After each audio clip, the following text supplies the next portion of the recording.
Welcome to the Mail-Right Real Estate Show. Let me start again. Welcome to the Mail-Right Real Estate Agent Show, episode 29.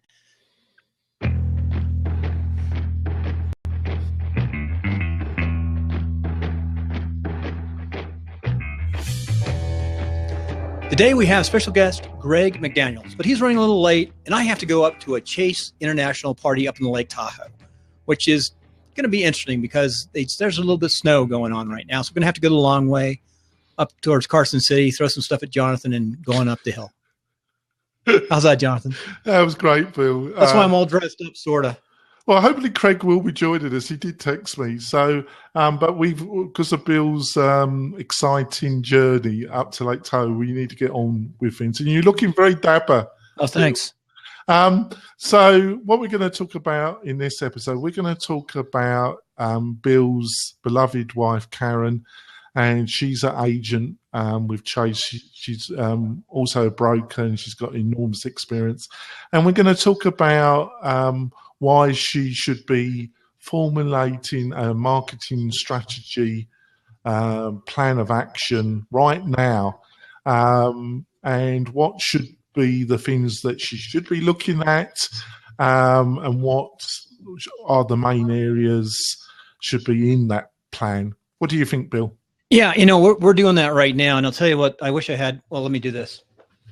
You should really start your Christmas cards and start getting them out like the first week of December, because the sooner you get them out, people see them, they recognize them. The early ones, they read them, they get really busy.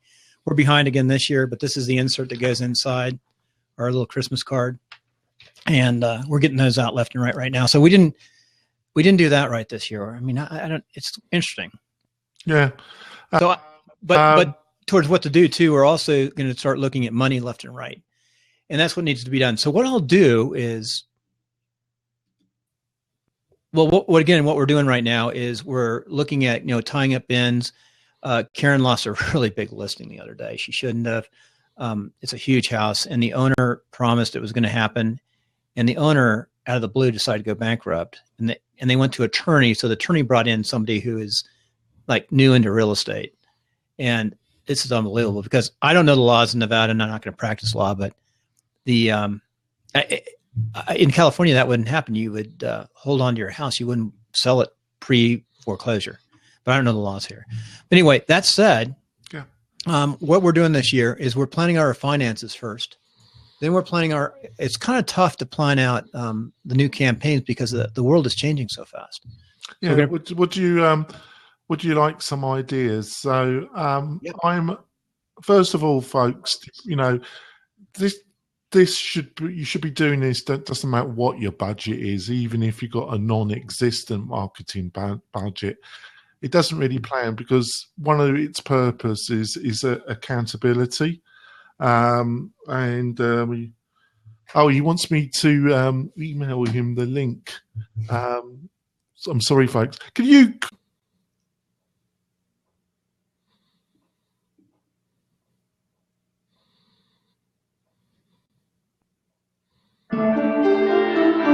Welcome to the Mail-Right Real Estate Agent Show, episode 29.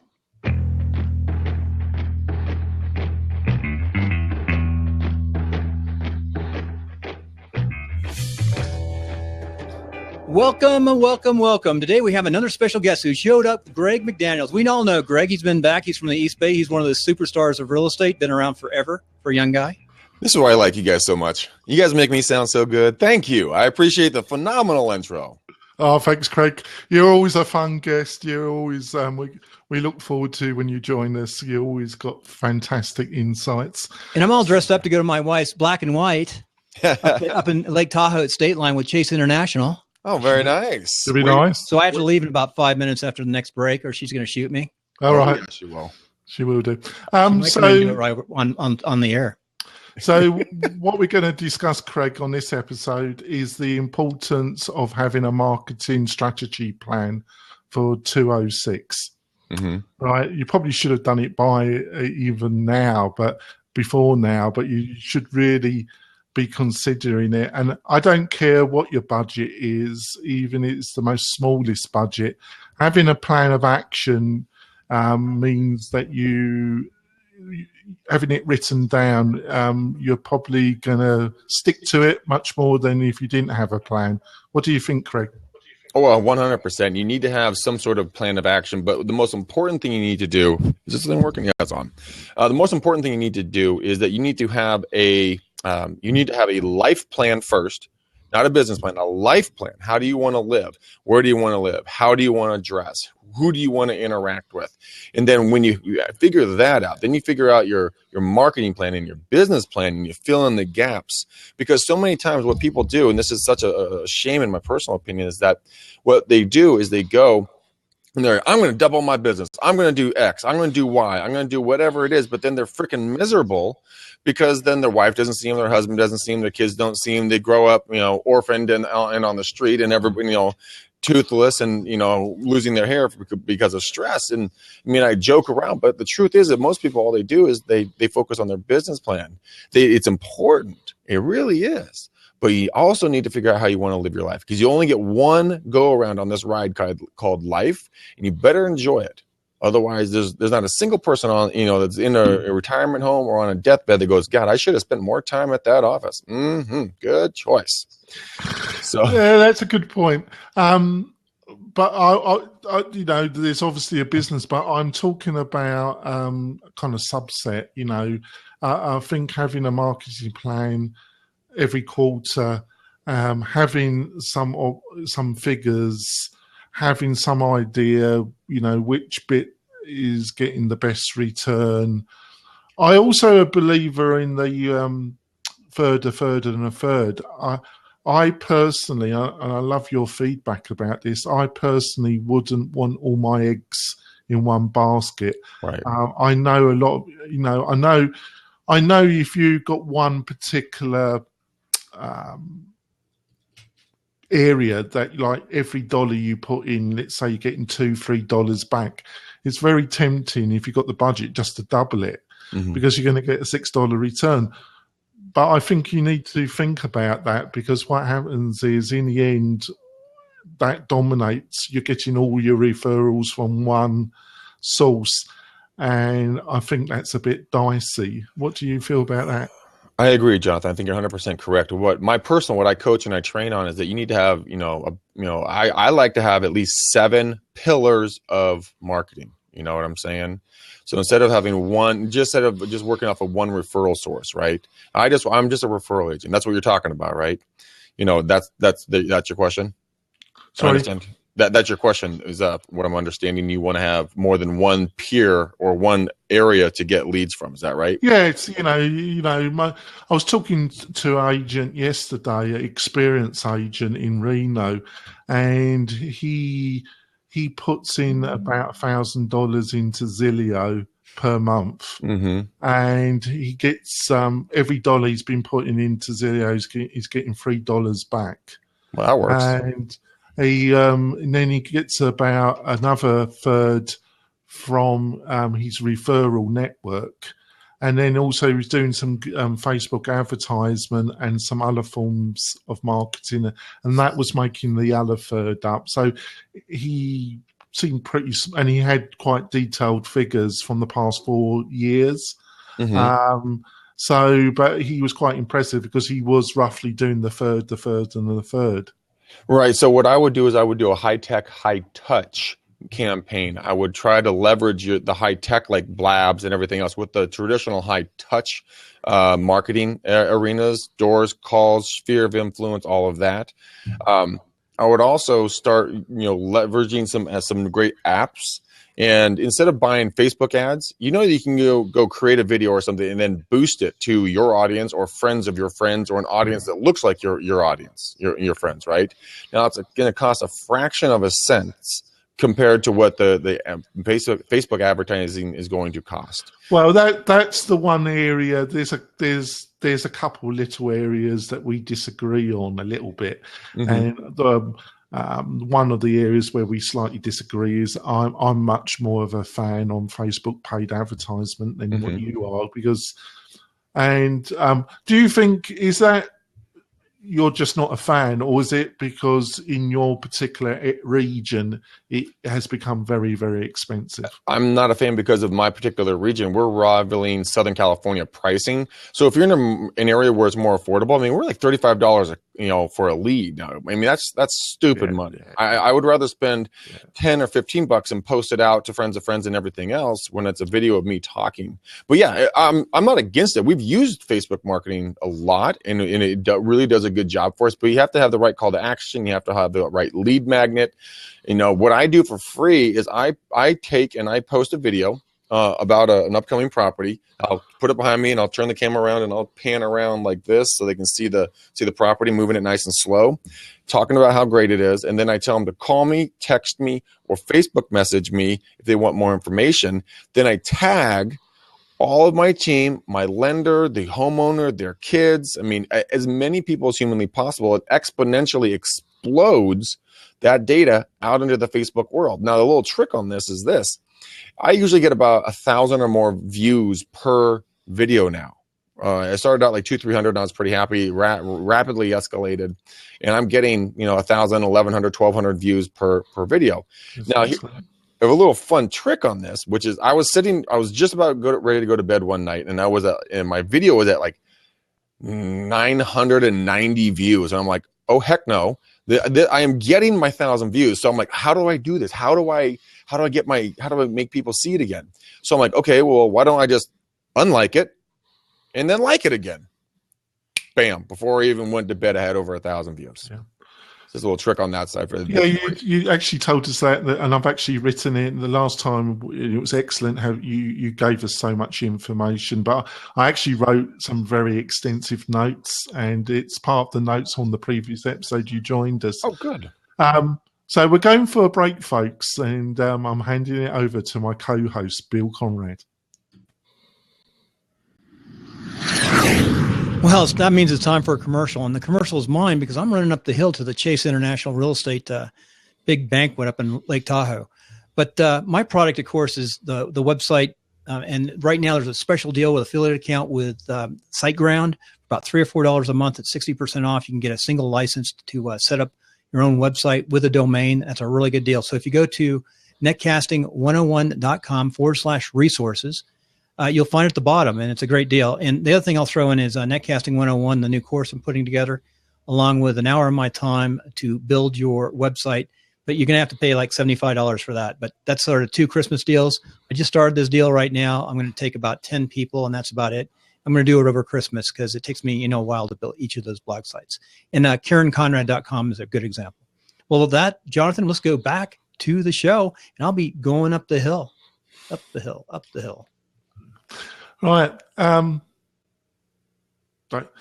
So we're back on the show, folks. So another thing I think people forget is it seems a bit old-fashioned, Craig, but when you look at the actual data, email marketing and effective email marketing, still has one of the highest return on investment of any form of digital marketing. Would you agree with that?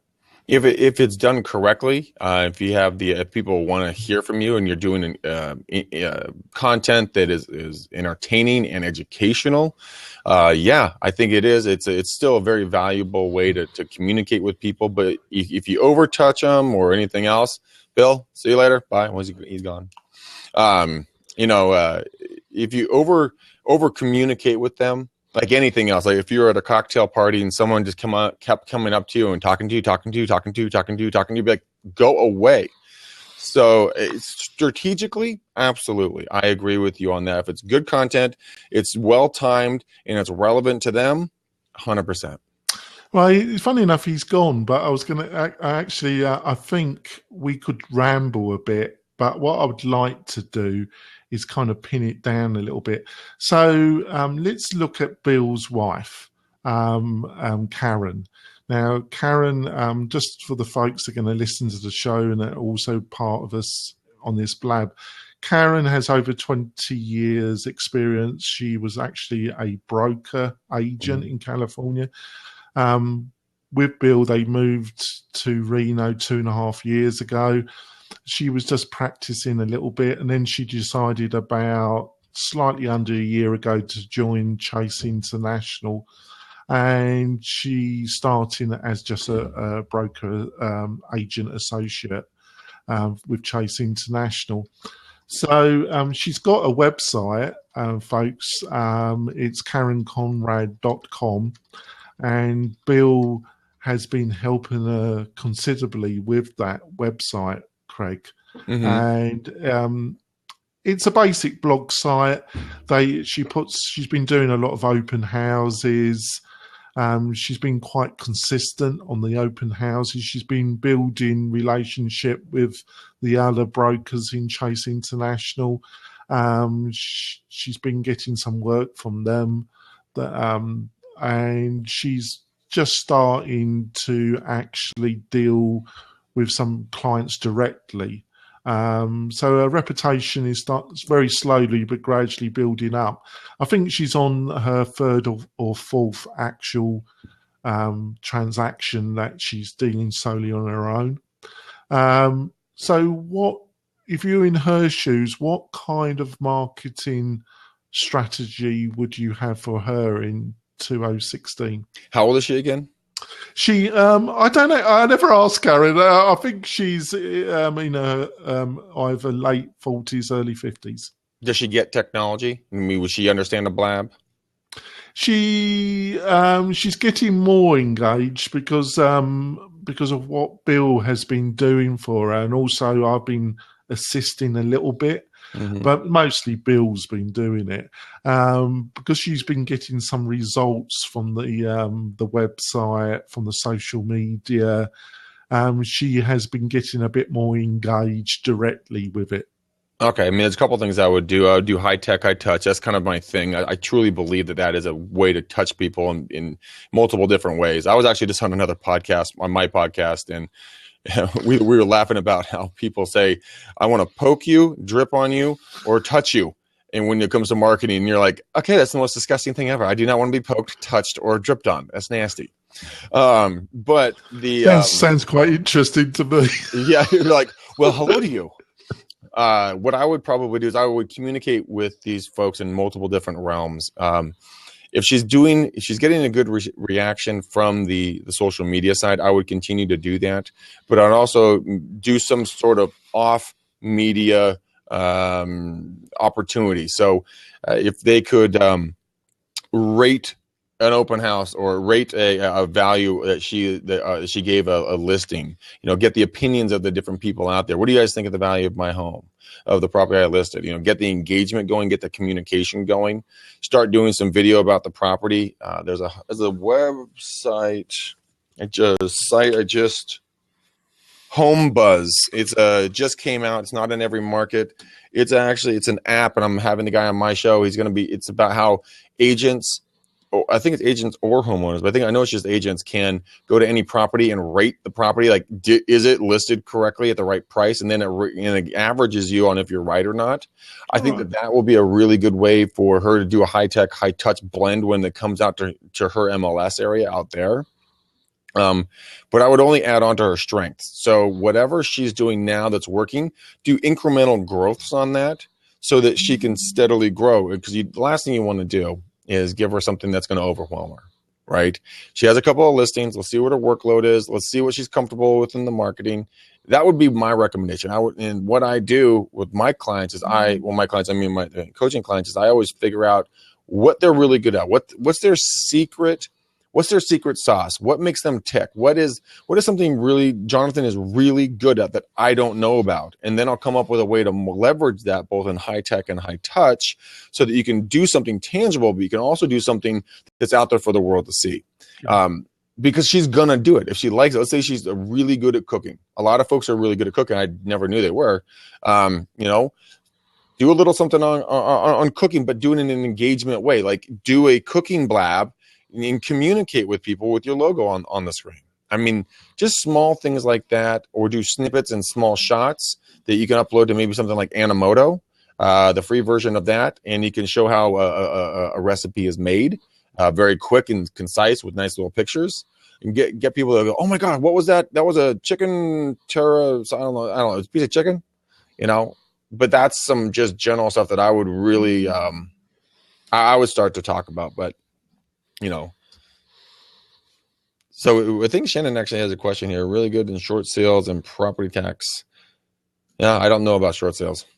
No. We don't have a lot of them in my marketplace, unfortunately. No, that's a shame, really. So basically, would you write down a marketing? Because basically, would you advise somebody like Karen? Because I think she's when she was a broker in California, they had a team of 5 or 6 agents underneath her, and Bill was in the back office, and also they had an assistant that dealt with the actual paperwork, and Bill did the more marketing side. Mm-hmm. So I think she has dealt with a volume, but she's used to a team, and she does get some support from Chase International. So I think she knows how to deal with pressure, and would you advise somebody, if they've got a little bit of money, would you advise doing some advertisement on Zillow? No. The reason why is that think of more creative out of the box ways to go. Look, everybody goes to Zillow. They have a stranglehold on the market. I mean, there's another a lead gen buyer lead, because you're looking for buyers, right? Or you're looking for sellers. I mean, anything's money. Yeah. There's another company called equity.com with 2 Qs. That's a buyer lead generation system. And that's a really affordable system, and they can pair you up with a lender, so you have a team now. But that's something. I mean, they're about 75% cheaper than any of the big boys when it comes to buyer leads. Right. And so that's a way to do it that way. But Zillow, Trulia, all of those guys. I mean, if you want to create buyers, go do open houses, man. Pick them up for free. You don't need to pay Zillow. You don't need to pay Trulia. I mean, they're the same company, but you know what I mean. Yeah. The extraordinary, pricing that they're charging, because they think everybody needs to come to them, and that's what they've been marketing. That's what all the major coaches have been pitching. Like, hey, go get your area on Zillow before it's away. Before someone's taking it. I mean, I have a friend of mine who's a lender now, and she works with one real estate team here in the Valley. She puts in $5,000 a month. The real estate agents put $5,000 in a month. I mean, they do an enormously large amount of deals, but that's $10,000. Not a lot of agents have 10 G's to burn. You need to lock down the area. Yeah. So, I take in what you're saying. This is where I kind of come with the third. I was just looking for ways, because she is, I see this marketing strategy is that she needs to get established. She is building relationships in Chase International through the blogging. I have some slight criticisms of the content on the website. She is doing a number of open houses, right? She's been doing one. I wouldn't say one every weekend, but it seems so, actually. She actually seems to be doing one open house per weekend recently. Okay. She's been building these relationships. She's been getting out in the community. She does some charitable work. Bill's kind of very involved in various kind of local organisations. So they're doing what I call that medium to long-term marketing, which is networking, building credibility in it. So I kind of short-term, medium-term, long-term marketing strategy. That's how I divide it in my own mind: short, medium, long-term. Do you kind of break it up like that as well? Short, medium, long? I break it up in high tech, high touch. Something, if you want to get like a high tech immediate return, like the short return for seller leads, maybe, because I know a lot of people want sellers as well. There's a company called Prime Seller Leads, or I call them PSL. Prime Seller Leads. They have 3 different tiers on there. One's like the basic, it's like $79, and that's a DIY version. I mean, you gotta do everything. Then they have the middle of like $179. Then they have the top one's like $300 a month, and then you build on your advertising on top of it. That's going to be less than Zillow, and it's more effective. They have incredible back end on it. They have strong call to action emails that are already built in the back end of it. You can customize a lot of stuff. At the top level, they're on your concierge level, where they're going to monitor your spend and your ads to see what's pulling, what's not pulling, and readjusting it. So if you're looking to do immediate, short, medium, and long, that's a great opportunity to pick up some seller leads and have someone else monitoring the back end. If you want to do long-term plays, you should be out in the community doing videos and interviewing people, really getting involved, creating a page, best of blank town, or the top best 3 things of blank town, the 3 best coffee houses, bars, restaurants, Italian restaurants, pizzerias, whatever. That way, or, shoe shops, children's clothing stores. You get my point. But you become a man or woman of the community. And that is what I'm saying, is the fact that when you do that, it might not be, Jonathan, the shop owner, that's going to come to you at some point, which is going to be the long-term play. It could be anybody that's watching these videos on YouTube, or they found your blog, or they found your Twitter feed, or whatever you're putting it on. That's your long-term play. And the reason why I say that is I did a couple of videos on, right out that window is my high school that I went to. I know I travel a long ways from home, huh? But I did a video about that, and then right through that wall right there is a thing called the Iron Horse Trail. It's where the train tracks used to run, but now it's a running and biking path. I did a video about the Iron Horse Trail and about the high school, posted them up on YouTube, didn't do anything to them, and I got like hundreds and hundreds and hundreds of views on them. So people will hunt this stuff out when they're looking to buy in a new community. So you mentioned, I forgot the name of that company that for seller leads, and you said they got the DIY product, the medium, and they got the full. Are they doing Google AdWords advertisement? Yeah, it's Google AdWords. And you said that like the topper tier is around 300 a month. Did you? I did. I'm putting the link in the chat now. And what is it, month to month, or 3 month, or 6 month contract, or yearly? I think it's month to month. I honestly forget, but that's another good option. There is another system called Bold Leads. It's a more watered down system. They've been building it up a little bit more. Actually, to be honest with you, the guys who started Bold used to work at Prime Seller Leads. So Prime is actually the OG in the situation here. They're the ones that really came up with it. I was almost going to quit their back end until I had one of their guys on our podcast. Yeah. And then he told me what it could do, and I'm like, oh, I'm so glad I did not get rid of that. Holy cow! So, yeah, that's some of my stuff, man. I mean, that because for medium, John, there's no real medium for me. So let's do some mind mapping for Karen. So maybe she should look at that program, Prime Seller Lead. There's a couple other programs that you mentioned that the seller, the buyer side. So maybe instead of Zillow, she looks at the couple that you've mentioned for just to get things rock and rolling on the short term, the first quarter.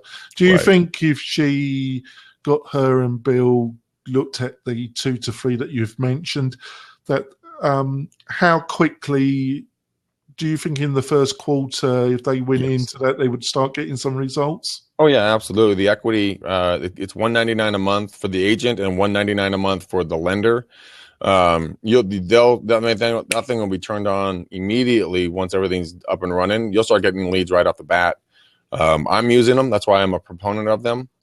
Because John, who sits in that chair behind me, he went out and he found a phenomenal investor that wants to do buy and sell like 10 if you can find enough product, do 10 deals a month. And that's just on the buy side. Yeah. Okay. I have a couple of investors that have found me through this site. I have a bunch of first-time home buyers that are getting pre-approved by the lender I partnered with. So the quality is better than the big boys. The cheap, and it's 75% more affordable. That's kind of that's the one. But we've got to be practical here. But my eyes did start to rise when I I was talking to one agent yesterday, and he was saying he's based in Reno, and he does utilize Zillow quite a lot. And he said he utilizes their concierge system to clean up their own leads. Right. And I think, well, they're producing that stuff, and then they're charging you more to even clean it up. Exactly.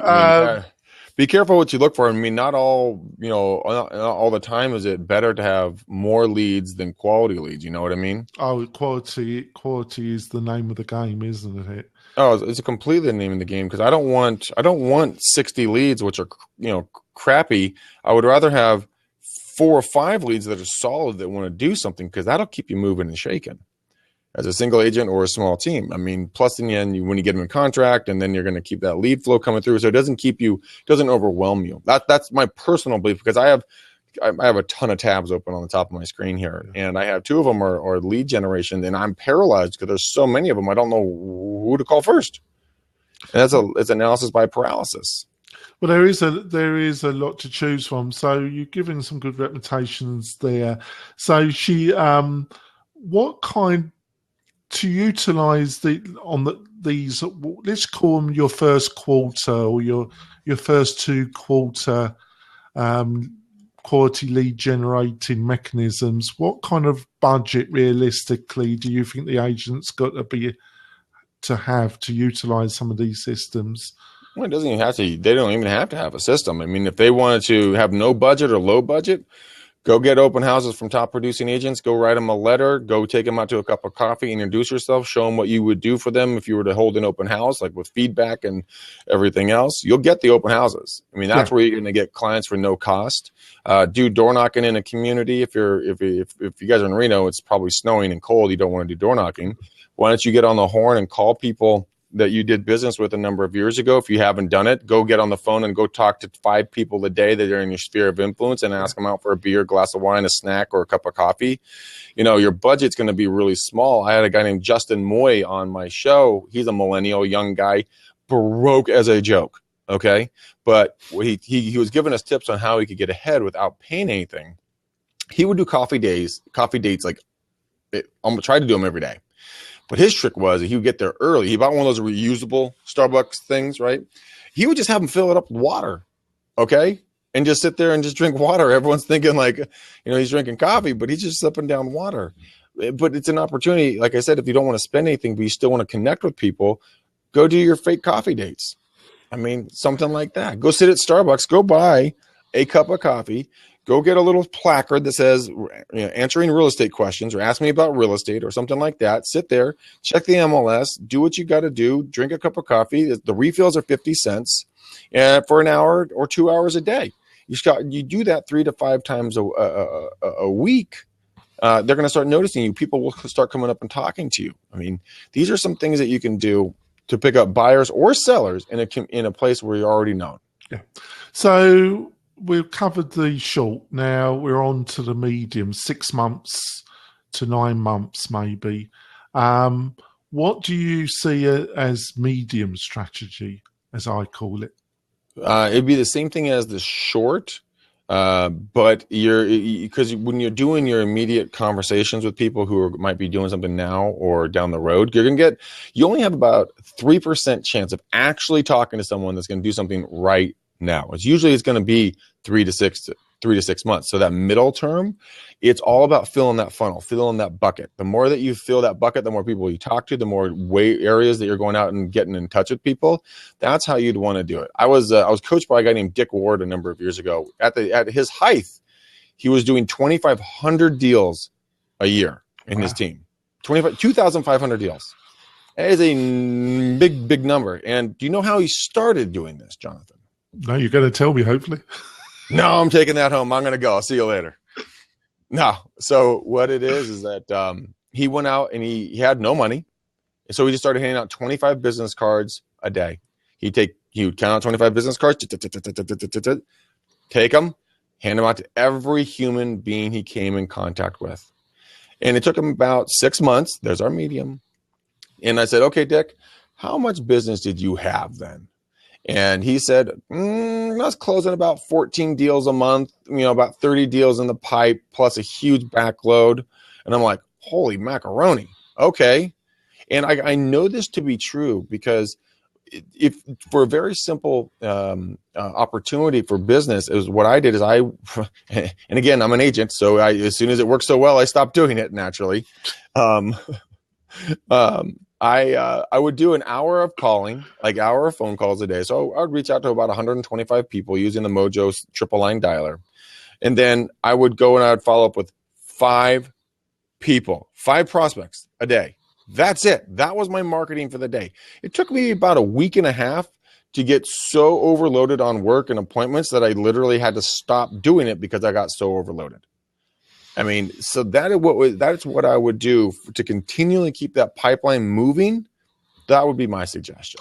Yeah, my position is a mixture of what you've just said, because I'm online web person.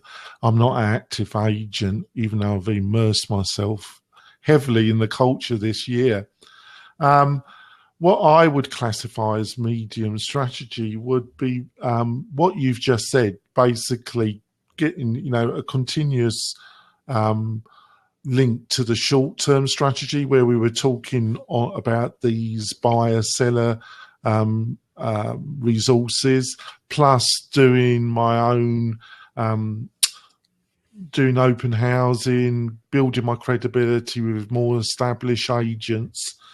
Then on the medium, a bit like what you said, building up my local, I call it slightly different to what you worded it. I call it building up my network, my local network of people that actually have some personal connection with me through meeting them through a coffee date, meeting them at various events.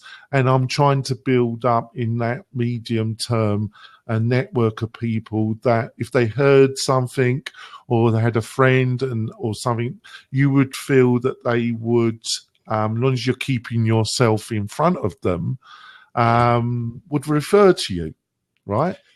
Well, you would hope so. Now, Sam Walton of Walmart, what he said is that your customer service is only as good until someone brings better customer service. Yeah.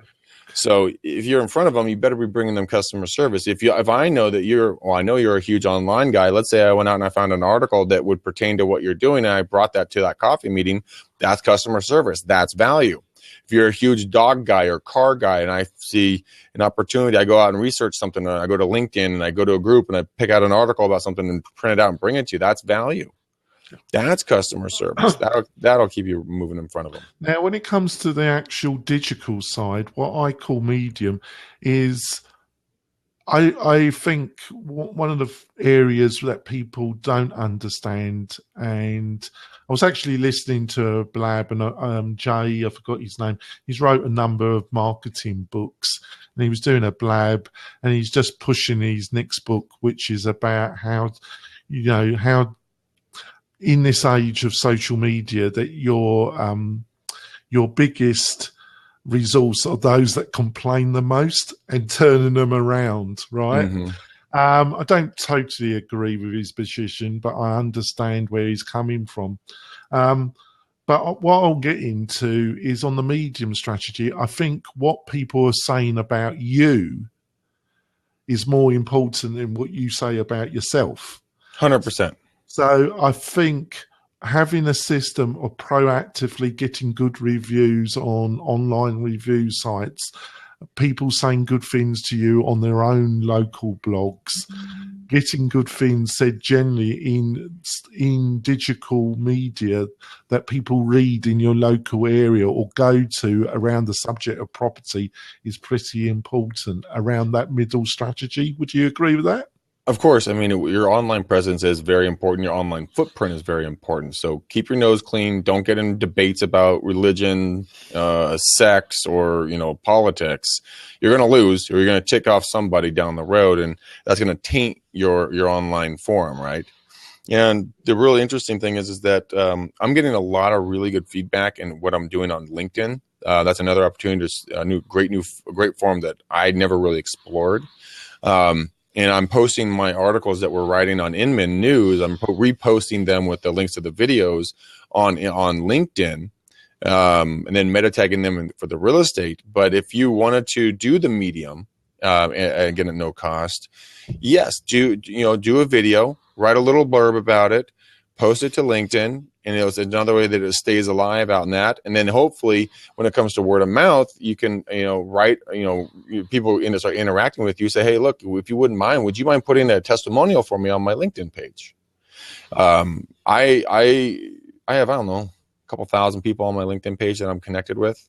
And it's really interesting to see how it interacts. But let's go offline really quickly. There's a thing called word of mouth. I think it's wordofmouth.com.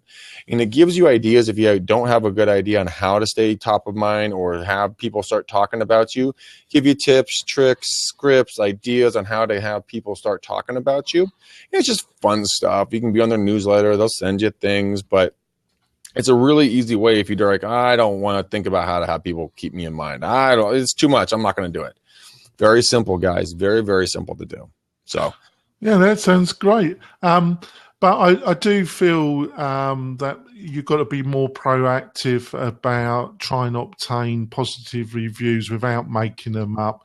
I do go to a lot of agents, Zillow pages, Yelp, Google. Also, I also think sorting out your Google Plus page, putting some decent written content on it is almost as important as your LinkedIn page. And, it's getting there, yeah. Especially when it comes to local search and understanding that. Bless you.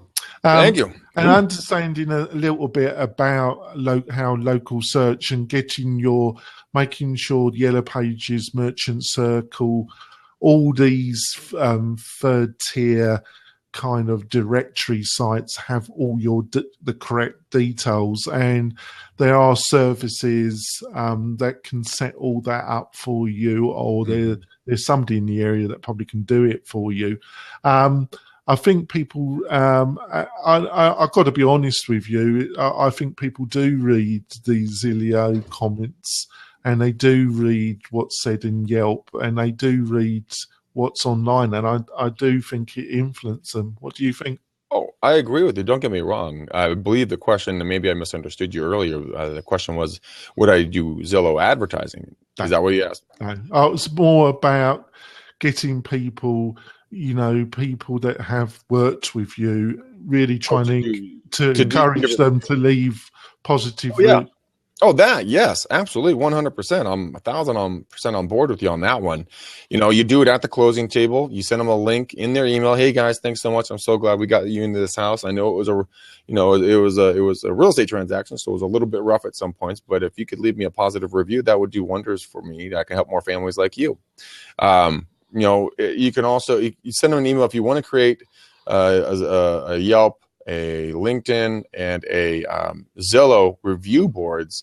That would be phenomenal. Maybe even if you had this is something I'm just coming up with right now. Maybe if you had a template of some sort that you can kind of put together for them, that's kind of unique to them, and have them add in some color to it so that they their own little flair, and then just be copy paste, boom, gone. Then there's no labor on their side. Yeah, I do understand, but what I would point out to you, Craig, is you've got to be. It is a difficult one because you're totally right. The easier you make it, the more they are. But the only worry I got about it is anything that's indexable by Google.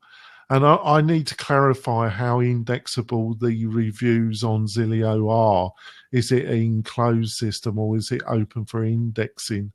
But anything that normally is indexable by Google, they can sense multiple similar content, and it can have a detrimental effect on how Google sees you. Right? They feel that you're trying to dupe them and dupe the system. So you got to be a little bit cagey about that. And that's why I said I'm making up on the fly. I could be 100% wrong. And, it's just something. But sending the links and letting them do something. Say, look, guys, leave me a three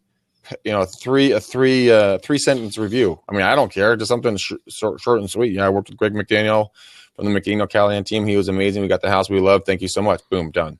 Yeah, another thing, folks, if you're, when you listen on YouTube or you're listening wherever we put this, is I do go to a lot of agent sites, and it's pretty obvious that a lot of can't do it so much on Yelp because of their internal systems, but to some extent on Google Plus, Facebook, Zillow, Trilio, similar sites, it's quite evident by the lack of pictures, kind of semi-fake email addresses, and if you read the actual reviews, very short reviews aren't going to. You need at least a paragraph if they're prepared to provide it. You read a lot of these reviews, and it's pretty self-evident that they're not kosher. They've been written either by the agent or by somebody for the agent quite rapidly and probably on the cheap as well. Good tip. And I think, especially in the Bay Area and in tech areas, a lot of your millenniums, your Generation X, no, basically, they're not going to be duped by it. And actually, it's going to damage you. So I know it's tempting to go down that road, but I would advise you there could be unpleasant consequences about doing that. No, solve that problem, Ben. Now I know what not to do. That makes my life a lot easier. Right. So I think on the medium and long term, how important, a lot of agents work for brokers, and they get a lot of brokers provide like a one-page about us page for that agent, and they offer IDX. How important do you think it is for the agent to have their own website as well? Oh, it's imperative. You should have multiple websites. You should have branded, you should have non-branded. You should have a whole ton of stuff. Jeff Webb, who's a guy I just did an interview with, he's going to be coming out with a new product that he has that you can create as many capture pages as you want for like $200 a year. And I think you should have a lot of stuff. You should have a capture page for every single community that you're working in. You should have your main team page. Each one of your agents should have a page. It's just more SEO, but what you also need to do is you also need to make original content on the pages where you need to have it, so Google and Yahoo and Bing and everyone else will recognize it and, come to it. I mean, if you can post onto Google Plus and then take that and link it back to your website, Google's going to love you. I mean, it's their social network and they're the big dogs in the house. I mean, why wouldn't you want to do it? Or, do that and then do a video. Again, they own it on YouTube, link it back to your site.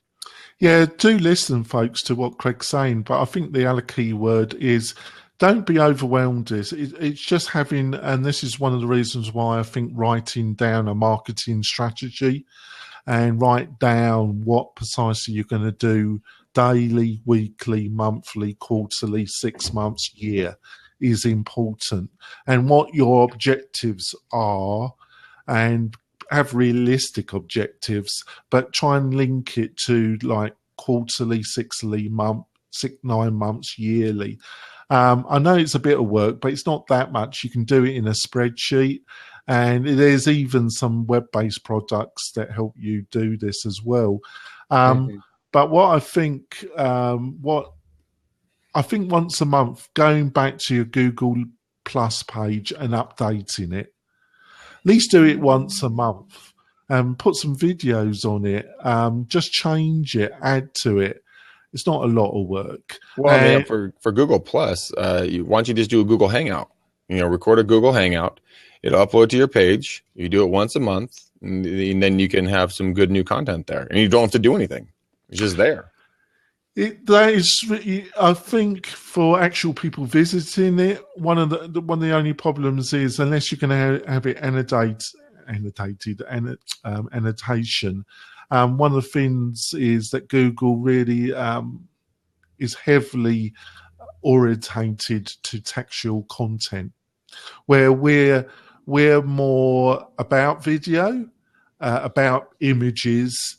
You know, it's been proven on Twitter. If you have a video or a tweet or a video, you'll get about 40% more engagement. More engagement. Oh, he's back. Hey, You couldn't stay away. I'm down in South Reno right here before we head to Carson and then up the hill. But I just wanted to say hi, give you a heads up. The Fed rate increased the interest rate today. Yeah. Mark, Greg, how do you think that's going to affect the market?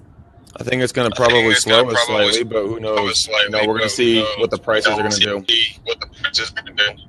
I think the inventory, lack of inventory, is still going to buy it. I'm switching it. He sounds terrible. You sound terrible, Bill. I was getting back to it until my beloved co-host, who looks rather dapper, actually, he did look very smart, didn't he, Craig? He did. He does dress up well. He does wash up quite well. What I was saying is that yes, I agree with you, but I think what you got to be aware of, Craig, is that Google, unfortunately, is heavily text when it comes to indexing, which is linked to your SEO, is heavily still, even now, heavily reliant on textual content, where we're more influenced by video, by imaging. Then you could always go pay someone to go out or pay a service to go out and, transcribe your videos that you do. I mean, if that's something you're really doing, like me, a dyslexic, you think I'm actually going to sit and transcribe a video? Not a chance in hell. I'm going to be the one. I'll pay someone. I'll pay a college kid, a editorial student or someone like that to go in and redo it for me for $10, whatever. Well, we've got two dyslexics, folks, and people say to me, "How can you program, Jonathan?"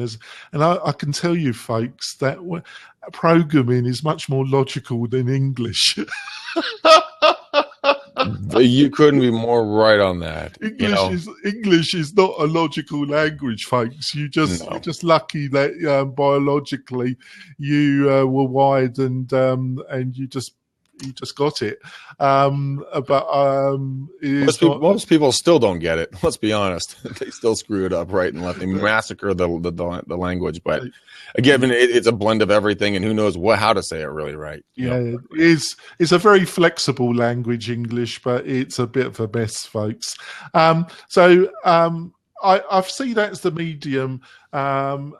Now, when it comes to the website, so you agree that every agent, if they can, I'm a great believer. I have my biases, and Greg, I'm just a WordPress junkie. Mm-hmm. My other business, I've got MailRite, and then I've got my other business, which is a WordPress maintenance company. Mm-hmm. That's where I make my day-to-day money. Mm-hmm. And I'm a big member of the WordPress community, and I run a national podcast. So I'm all into WordPress. So I am biased, folks, but I don't think there's a more powerful website blogging platform than WordPress. What's your feelings around that, Craig? I don't do a whole lot of tech stuff. I do like WordPress, the stuff that I have used. WordPress can be very, very powerful. You just have to know it. So someone like yourself who can do it for folks, I think it's a huge asset. For someone like me, I don't have the personality or the temperament to sit down and learn it. But if it's very nimble, if I remember correctly, and so that you can change things on the fly quite a bit, and you got a lot of cool plugins. Is that right? Yeah, the interface is similar to Word, and I'll give you a little tip when it comes to UX design, Craig. I actually think UX design, like many things, there is a lot of rubbish spoken about it.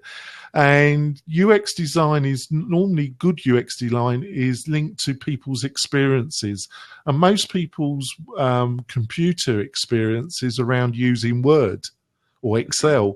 So the more you can make something similar to what their experience based is, the more they're going to be able to adapt quickly to the new environment.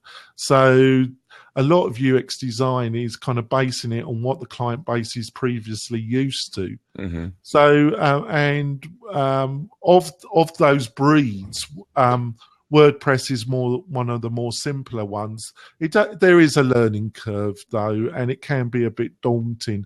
One fact I was going to ask you about is, do you think if the agent has a IDX functionality on their broker's site, do you think it's still worthwhile them paying to have good IDX functionality on their own blog or website? I do. The reason why is that for our team, we've never used a broker's IDX. We've always have our own sites, because you never know what life is going to be. It can end like that in that brokerage. Something happens, you get ticked off, they get ticked off, you split ways. Well, everything's over on their site. They have their IDX. You can go to Playster.com. You can get a website for $10. I think it's a WordPress, platform as well. I'm not sure, but and that includes an IDX feed. You need to have, like I said, multiple sites, guys. You need to have branded and unbranded. So, get a couple of sites out there that are able for people to be able to search. With an unbranded site, you have a 14% more likely for people to click and search through it, because they don't feel like they're going to be sold. Yeah, and that's one of the most important things. And of course, as like any other marketing, beta test, A and B beta test all day long. Yeah, I'm in a difficult position here because I do offer WordPress real estate website, so I am biased, folks. Oh, well, then go to you, of course. I just want to make that clear. So what I'm going to say now, you've got to understand, but I do try. Obviously, I'm here to make money, folks, but I will always make it clear to you if there's a conflict of interest, and I'll still always attempt to be logical and fair. Placer, they're great people. They're based in Boston. They're VC of finance. They built up a fantastic business. You are correct, Craig. It's WordPress based. But it's what is called a fully hosted service, folks. And what I mean by that is that you rent your website from them. And they've heavily customized the back end of WordPress to make it a little bit easier for the person that has no knowledge of WordPress. And they have a limited number of templates. Because it's hosted, it's a swing and roundabout situation. They provide some purpose-built functionality which they've inbuilt themselves, but also because they're hosting it and you're renting it from them, you're limited on the plugins and additional functionality that you can install. I feel it's best. It's no problem having somebody host the site for you or maintain it for you, long as it's clear that you have a full copy of the website and you have the ability to move it and restore it to any other hosted area that you want. And also that you should have full control of your own domain name. And that should be under your credit card and your full control. I think it's best to invest a bit more money and actually own the site, and it be clear that you do own it. You're not renting it. But that's my position, Craig. Yeah, no, you have a good position on that. Absolutely. I'm just said, like, you have a wide range of knowledge on these subject matters. I don't. So for me, plug and play, like agents, they could come to you, they could buy it and they own it. And then I think knowing that, it would probably be a better move. But it swings about. It's when I feel where this is only my position, Craig, is that if you're a very new agent, but you're short of resources but you're savvy enough to know that you do need your own property and you do want some IDX integration, I think Placer's a great solution. Right. I think when you've got a little bit more capital, a little bit more experience, and you're getting a little bit more serious about your online branding, I think it's best that you fully own it. I agree with you, Jonathan. I need to jump here in a few minutes. I don't want to cut you off, but I'm going to hit some nasty traffic. Oh, it's been great, Craig. You came on short notice. Hopefully, I did email you about us having a chat maybe tomorrow or Friday. I don't know if you're available at all. Yeah, let me get back with you on that. Yeah, it's no problem if you're not. We can leave it to some other time. Sure. Hopefully, folks, we're giving you. What do you think? I think if you're available and when Bill, if he ever returns from Chase International, I think would you like to finish off this conversation? Sure. Because what I would like to do is actually us to look at Karen's website. And for Bill to kind of, because folks, what you must realise that Craig is a very experienced broker, and he's a very experienced trainer, and he has his own. Can you tell the folks your podcast and how they can get hold of you? Yeah, guys, my podcast is called Real Estate Uncensored. You can go to REU Podcast. We house all of our stuff there. It'll ask you for an email. Give us your email, then you'll get alerted when we go live on our Google Hangouts. Or go find us on LinkedIn. Go find us on LinkedIn. Jeez. Go find us on YouTube, iTunes, or Stitcher, and just look up Real Estate Uncensored, and you'll be able to find us. It is an uncensored show. I do have a dirty mouth at times because I get very frustrated. We talk about a lot of things that really tick me off about the industry. That's my thing. So come check me out, guys. It's a great show, folks. I've watched it myself, and it's quite entertaining. But you're so polite when you're with us. But yeah, it's a little bit. It's a little bit saucy, folks, at times. It is. But he's very polite when he's on our show. So just to finish off, because he's got the face the traffic of the Bay Area. Is that what we'll probably do is when Bill returns, we have another set and we have a deep dive about what Karen and his strategy is going to be in 2016, and we have a good look at his website. And I try and give you, I've got over 10 years experience of building websites, Craig, so I try and give some professional insights, and you can be the moderator, because sometimes I sense that Bill doesn't always listen to what I say, Craig. We should put him in his place then. Well, we need to gang up on him. I think if you support my statements, he actually might listen. But you never know, do you? You never know, but we'll definitely give him a run for his money. How's that? All right.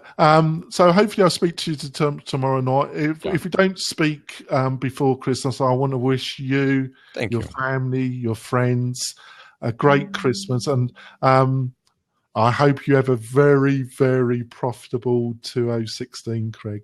You too, Jonathan. Thank you so much for having me on the show. I really enjoy it. I'm always honored to be here with you and all your wonderful guests. It's great fun actually having you on. You're always a very great guest. Well, I'm gonna keep coming back if you let me, because I got a lot of fun folks like Shannon Mays down here. Yeah, Shannon, I do host a blab. It's every Friday at 10 a.m. That's how I met Jonathan, actually. Yeah. McDaniel System, my handle here, or Toby Salgado from Super Agents Live. We talk about life and everything, and we have a lot of fun on it. So yeah, come and join me on Friday at 10 a.m. Toby's a great guy, but if you can keep up with him, to say he moves at super speed is an understatement, isn't it? Toby and I have always joked around that we are always like, we're like, why doesn't everybody get this? And we're like, well, it's because we study this on a religious basis. I mean, I should have an MBA, PhD, and a doctorate in some of this stuff. And I think I'm good. And then I get online with other folks that would just blow your mind. But I mean, Social Media Marketer is another great blab that they do every Friday at 8 a.m. Yeah, it's great. That's another ridiculously good one. I sit there with my jaw hanging out. I'm like, and I'd like to point out to you before you go, there's a particular WordPress podcast, but they record it on Blab, and it's run by an English guy and the Sound Wizard, and it's called WP Tonic, and it's on Thursdays at 4:30 p.m. That's a good one too. Yeah, that's surprisingly good, isn't it, Chris? Yeah, I do like it. I do like WP Tonic. Very, I love very it, good Craig. stuff. Thank you. I think we're going to end things at that high point. Okay. And cut. Cut. Amazing what's going on right now, and it'll be interesting to see. You know, you talked about squeeze pages. There's no reason why you can't put 50 of those up for an agent. No, and part of my plans for Melrite is to offer with the websites that we are providing would be the option of setting up landing pages for them. How do you drive traffic to these web pages? Are they just SEO? If they're static web pages, they would get some SEO, I take it? Not like it's also the quality of the IDX integration, the additional information you're going to provide. You know, that's one of the things that we hope to talk about in the next episode, and then maybe we'll crack on either that episode or the following. Is about how you integrate all this to actually get real results. Yeah, how it's integrated. That's what I was thinking. You know, I'm experimenting too with that blab.im, where all my blabs that I generate are actually posted as post, but it takes forever to load that darn site. I think one of the stresses and the real problems of digital media is finding out what really works and what doesn't. And I've got over 9 years experience, and I can tell you what works for one particular individual, one industry, one location, doesn't mean it's going to work for the other person. Well, no, it's just like Reno in California. You know, they're still using a lot of traditional media here that you don't see. No. And you know, it's funny. We got Christmas letters back from a lot of folks, and one thing they said is, which more than once, wasn't it? They don't do social media. Yeah.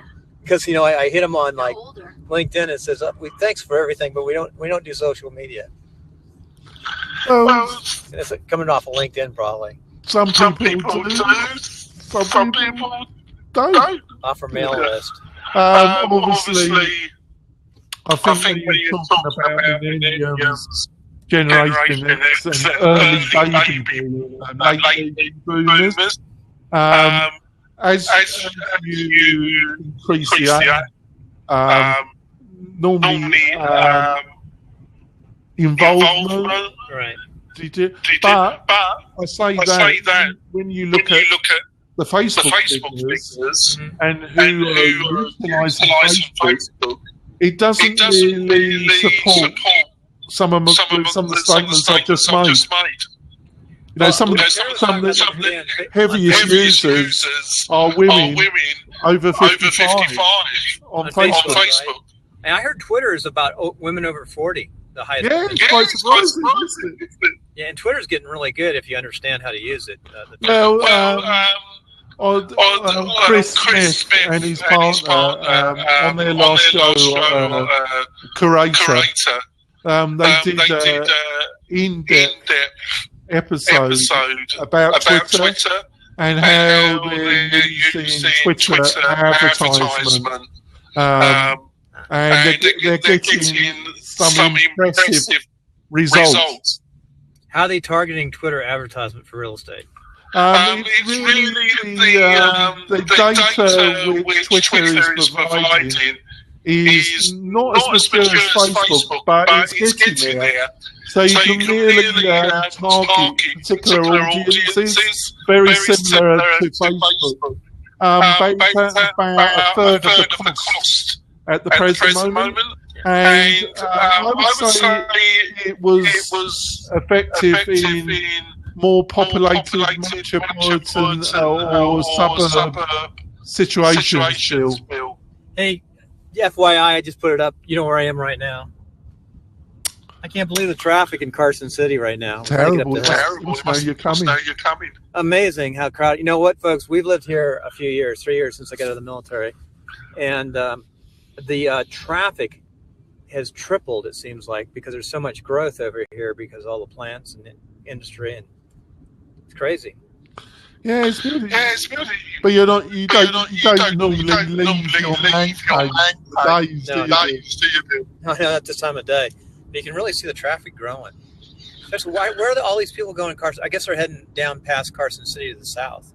Well, it's the only road really all the way to Bishop or Los Angeles. Right, 395. It's a one-track road, isn't it? Yeah, it's interesting, but it's a lot of folks down here. But I think a lot of people work now up in Reno, and they go down past South Carson City. And it's really a pretty area, too. I'll see how many people are heading up the hill on Highway 50 here. Well, I'm going now, Bill. Hey, good show. You enjoyed listening to it, too. And everybody who down in who followed, you had a good number of followers, too. I thought it was good content. Good followers. I always try to say hi to the followers and thank them, because that's what makes the show is people. Yeah, it's great. It's easier when you're not, because it's quite difficult to run these slowly on. I got a correction for you. You said your national. You have a national show. No, it's worldwide. It's been up as high. You haven't seen it, but it's been as high as 4 on WordPress. It's been as high as 4. The highest I saw it one day is 4, and it bounces around the top 10. It's coming. Yeah, so it's getting there. What was it today? When I sent you a screenshot, it was in the top 10. It's been in the top 10 quite a bit, but it was as high as 4 at one time. Oh, great. So, anyway, I'll see you guys later. See you later. Bye. I'm to make sure I can hang up here. There I go. Here you go. Hang up. It says hang up. Yeah. Well, folks, I'm going now, and hopefully you enjoyed the show. We're going to attempt to run it now on Wednesdays at 4:30 p.m. Pacific Standard Time. My next show is going to be tomorrow. It's going to be WP Tonic at the same time, 4:30 Pacific Standard Time. We've got a great guest. We're going to be talking about Genesis framework and basically just kind of geek out on WordPress. Hopefully you can join us. Speak to you soon. Bye.